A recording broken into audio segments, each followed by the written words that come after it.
Suppose I say, here's the leader. What do you feel? Excited? Terrified? Nervous? Suppose I say, here's the leader. What do you feel now? Welcomed?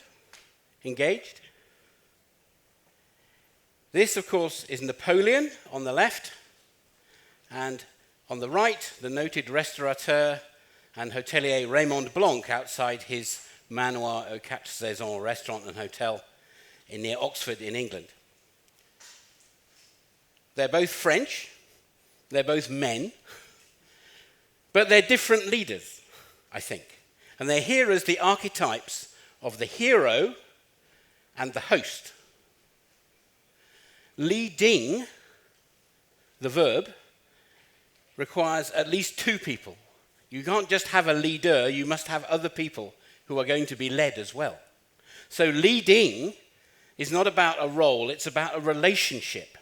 And these two leaders want to build very different relationships with us. Let's explore that. The hero leader, of which Napoleon is the example here, the hero leader wants to build a relationship where they turn up and save the day. They arrive, they sum up the situation, they issue orders, they sort things out, they rescue everybody, they sort it out. Hurrah, we're saved. And in a crisis situation, that might be a good thing. But I don't think it's the basis, actually, for a continuing relationship in an organization. The hero like Napoleon on his horse or Batman on his Batmobile. This is a very old model of leadership, but increasingly it's not a very good one. On the other hand, we have the idea of the host as a leader. The host, of course, is someone who entertains guests, someone who brings people together, someone who engages people around a project or topic of interest. British leadership academic Professor Keith Grint has written that leadership is about engaging a community in facing up to complex collective problems these days. And why is that? Here's why. The issues that we face today on a large or small scale are increasingly fuzzy, ill-defined, complex, interconnected, messy, where we take actions but we can't be sure what will happen. There will be unpredictable knock-on effects. And they're not, those kind of situations, very amenable to the arrival of a decisive hero. I'm talking about, on the big scale, things like climate change. On the small scale, it might be the use of green space in a crowded city area. It might be a very hidden and diffuse issue, like the plight of prisoners just released who've lost their support networks and don't know what to do. All of these don't need a hero, they need a host. They need someone to engage people around the problem. And I'm here today to tell you that I think we need more host leaders. Let me explain how I got interested in this topic. My name is Mark McKergow. I'm a former nuclear physicist. I turned organizational consultant 25 years ago, and I really enjoy bringing new ideas into the world of management and organizations. I've been lucky enough to be a coach for TED Fellows for the last several years, and it's been a great privilege to work with those brilliant young people. About 15 years ago, I heard this amazing Arabic proverb out of the blue. The host is both the first and the last. The host is both the first and the last. And I immediately thought, but that's the leader, isn't it? The leader goes first to show everyone the way, but they also go last to make sure no one is left behind. Like the captain of a sinking ship makes sure everybody is off before they leave themselves. And I immediately started thinking about this connection between hosting and leadership. And so I did what any self-respecting consultant would do. I went to Amazon to try and buy the book about it.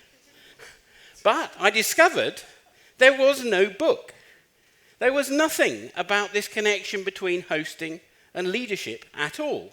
a few tea party etiquette manuals, but that's it. So I set off on over a decade of research, of practice, of experimenting, of sharing these ideas, of talking with people about this connection between hosting and leadership. And I interviewed great leaders who I thought were very good hosts, like Sir Chris Bonington, the Everest mountaineer. I interviewed great hosts who I thought were fantastic leaders, including people at Raymond Blanc's Manoir aux Quatre Saisons. I discovered how hosting is one of the oldest pieces of humanity. It goes right back to the dawn of time, when we were hunter-gatherers and nomads. And it still survives today in the deserts and on the steppes and on the plains where the going is very tough. I discovered how the Vikings used hospitality in their mead hall feasts to build connection and community. I discovered how the word hospital actually comes from hospitality and host, and was originally a place in medieval monasteries where the sick were looked after by the monks and nuns. So there's this amazing body of what hospitality does, but nobody's looking at it anymore. And I think that we need to look at it harder. And one place you can see it is right here, because TED thrives as a brilliant community under the very watchful and sometimes very strict eye of Chris Anderson, the global leader of TED. And when TED or TEDxKazimierz puts on events, they're performing a valuable service in bringing people together, sharing ideas, and producing new possibilities. So we're all part of this movement, actually, just by being here today. I first discovered the power of leading as a host when I founded the Soul World Network in 2002. You probably haven't heard of it. It's a very niche little place. It's for coaches and consultants who use the ideas from solution-focused brief therapy in our work. And a colleague and I had written the first business book about this topic. I like writing the first books about topics. And we decided to hold a meeting for anyone in the world who was interested. And we expected about 20 people to show up. And when the day came, 80 people showed up from across Europe and indeed across the Atlantic. And it's an important marker of something interesting when many more people show up than you expected. And we had a fantastic conference, and people seemed to want to do it again, but we weren't quite sure how. So I called a meeting in the pub, because we were in the UK, and we decided not to form a conventional organisation with a president and a committee and a bank account and all of that, but instead we would form a steering group and invite people to host future events. That was in 2002. We now have about 1,500 members online. We've had over 40 international events, from huge international conferences to small retreats and summer schools through that period. And we've done it all with no president, no committee, no bank account, and no money. These things are much more sustainable if they don't need funding, I think you'll find. And is this leadership sustaining a community like this when I'm not telling them what to do? I think it is. And I think it's about leading as a host. I discovered in all of this research that hosting is a very dynamic art. Hosts have to, first of all, step forward, create something, invite people, just like you were all invited today. And then the host has to step back to allow people to get on with it, talk to each other, enjoy the things, enjoy the process, and interact together without the host getting in the way too much. So it's about stepping forward, create something, stepping back, allowing people to get on with it. And the hosts, of course, serve their guests. And a nod here to the servant leadership movement that some of you may have heard of, started by Robert Greenleaf in the 1970s, about serving as a leader. I think hosts do serve, but they also do a lot of other things as well. It's a metaphor that we all know. We've all been hosts. We've all been guests. We all know the difference between good hosting and bad hosting when we see it. But we haven't much of us reflected on how to do that and how that connects with leadership. And the word itself, the host and the guest, these are like yin and yang. You can't have the one without the other. You can't have a guest without a host. You can't have a host without a guest. And one of the reasons for that is that the word host and guest comes from this ancient Indo-European word, hosti. And Indo-European was the language they had before all the modern European languages. And this word, hosti, means host and guest and stranger all rolled into one. So it's a word for a relationship. And it's a word for a relationship about not just meeting your friends, but how we meet the stranger, how we meet the other. And this art of meeting the stranger is still very powerful in those places like the desert and the steppe where humanity originated. This is a modern Bedouin encampment, and the Bedouins still have a very strong hospitality tradition. If you meet Bedouins in the desert, they immediately invite you in, they offer you tea, they offer you shelter, before they've even asked who you are or where you're going. It's part of their culture to meet the stranger in a way that it's not really part of ours anymore, although Airbnb and couch surfing have done a little bit to kind of encourage that recently. The only thing that tells you that this is a picture of a modern Bedouin camp as opposed to 2,000 years ago, if you can see it, is the plastic water can. Everything else in that picture could have been like that 2,000 years ago. You can't see the Toyota Land Cruiser that's just off to the right. So, think about how we meet strangers in our modern culture. Where do we meet strangers? Are we part of an inclusive community that includes strangers? Well, in my country, in the United Kingdom, the places where this used to happen were the pub and the church. But both of these are losing their power today. The pub is probably more like a restaurant than a pub. And the church, fewer and fewer people are going. In the United Kingdom, less than 10% of people go to church regularly. More than 50% of people say they have no religion at all.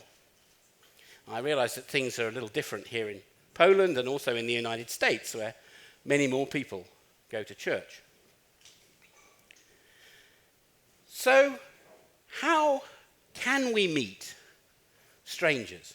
There's a value in church going, even if you don't really believe in it, because there's useful things that come out of going to church. And anyone here who goes to church at Christmas or with your parents, but not all the time, is kind of implicitly agreeing with me about this.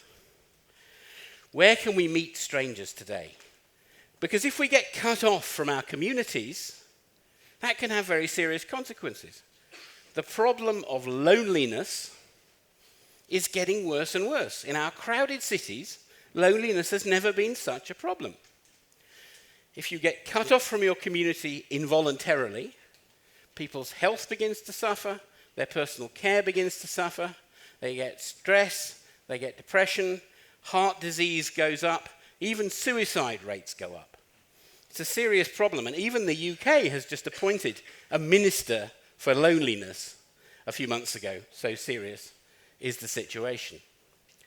So let's think about how we can meet the stranger without going to church. Well, here's another very good example of host leadership in action: Sunday assembly. My wife is a humanist funeral celebrant. That means that she creates and leads funerals without religion for those who want it. And they're very good events, and people enjoy them in as much as you can enjoy a funeral. It is good to say goodbye properly to someone you've loved. And these events are successful, and we used to talk about we should do this on a more regular basis, have these humanist gatherings. It's a shame to have to wait until somebody dies to do that.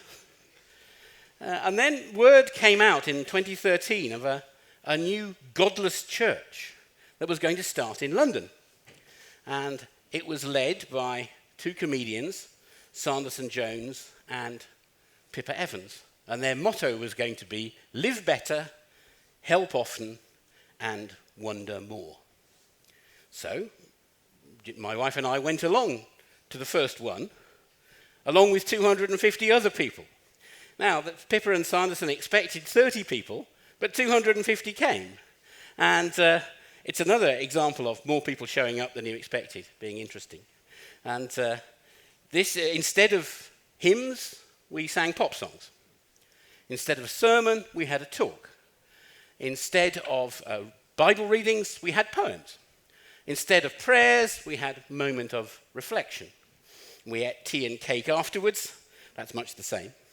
And a new way of coming together was born. And this is a picture of one of the very first assemblies. You see Sanderson there in his white sweater, Pippa in the band playing the guitar, and I'm just behind Pippa. I'm the fat guy in the purple sweater playing the clarinet just behind her. So that was in 2013. There are now some 50 Sunday assemblies around the world, inspired by the original one, meeting on Sundays to live better, help often, and wonder more. We say that we won't tell you how to live your life, but we want to help you live it as fully as possible, this one life that we know we have. Is this leadership? Yes, I think it is. It's bringing an inclusive community together. It's leadership with invitation, not fear. It's leadership with engagement, not instruction. And it's leadership with participation, not passivity. It's not for me to say if there's a place for Sunday assembly here in Poland, although it'd be very exciting if there was. So, to come to a close on this, leading as a host is a fantastically productive way to go, and it's not easy sometimes. Hosts have to do some pretty brave things, as I've learned. But it can increase and enhance the quality of the relationships, the quality of the engagement, the quality of the performance, and therefore the quality of the results in workplaces, NGOs, public sector, hospitals, and so on. And I'd encourage you to think about how it might help in your workplace to improve relationships there. So to come to a close, I'd say that the thing I've learned the most in this whole project is that to meet the stranger is very difficult if you're in fear or if you're defensive. We have to learn to open our hearts to strangers. And if we learn to open our hearts to strangers, that's when we can really open the door to new futures, new people, and new possibilities. Thank you very much.